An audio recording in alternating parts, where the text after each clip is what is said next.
Hey Metalheads, subscribe for daily content and hit that like button if you enjoy this video. What's up Metalheads, I'm Jamie, this is the Blades and EDC channel, and today I got another knife for you that is in the knife cell. This is the Vero Engineering Axon, the Murdered Out edition, which looks so good. This is such a good looking knife. Such good action on these knives also. I've had like 4 or 5 of these in hand now. Every one of them have had fantastic action. Just a good size knife, great shaped knife in my opinion. I love the Wharncliffe blade. I love the way they do their fullers. Just a really good knife. We give you the specs and some size comparisons. Also, we'll let you know that this one is missing the authenticity card, so there's going to be a really good deal to be had on this knife. So if you've been looking for one of these, keep an eye out. Watch the sale. You're going to want to pick this one up. So.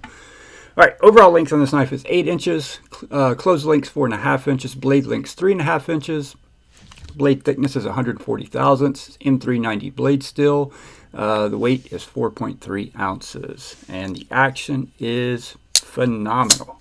On the reverse flick, you can thumb flick it, you can front flip it. Front flipper does not look like it would be good, but for some reason on these knives, see it's very little sticking up, for some reason on these knives it just works really well. Yeah, no problems at all front flicking this one. Now the knuckle roll is not as easy for me personally with a medium-sized hand, because this, although this isn't a big Vero, it's still for a medium-sized hand a good-sized knife. When I choke up there, you see how much I got left, but back here is where I really feel more comfortable with this knife. And I can do the knuckle roll. It's just I think a larger hand would have an easier time doing it. So give you some size comparisons real quick, and we'll wrap this one up. Here's Benchmade bug out. So quite a bit longer than a bug out.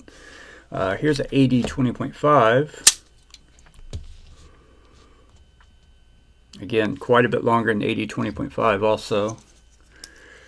Here is a TRM Atom, a longer knife, and it's right there in that length range, pretty much identical in length to an Atom. Atom maybe just a touch longer, just a hair longer.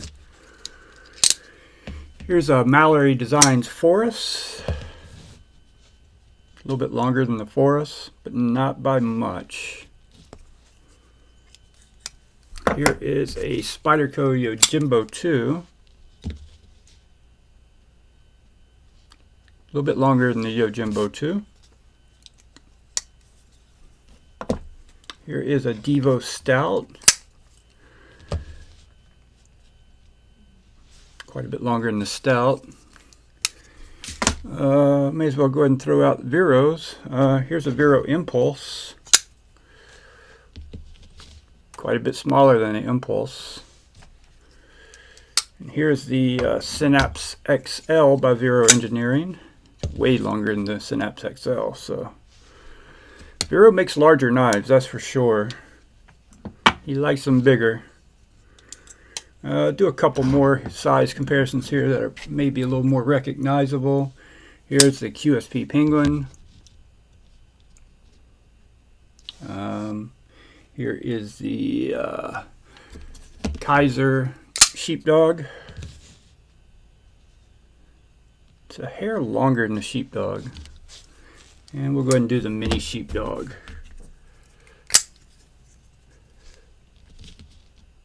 So way bigger than the Mini Sheepdog. So it's a full-size knife, but man, it feels so good in hand, even with a medium-sized hand. This is just I think this is one of those knives that's good for almost everybody. It really is. The ergos are not, they're kind of neutral. You got this going on here, but they just feel really neutral in hand.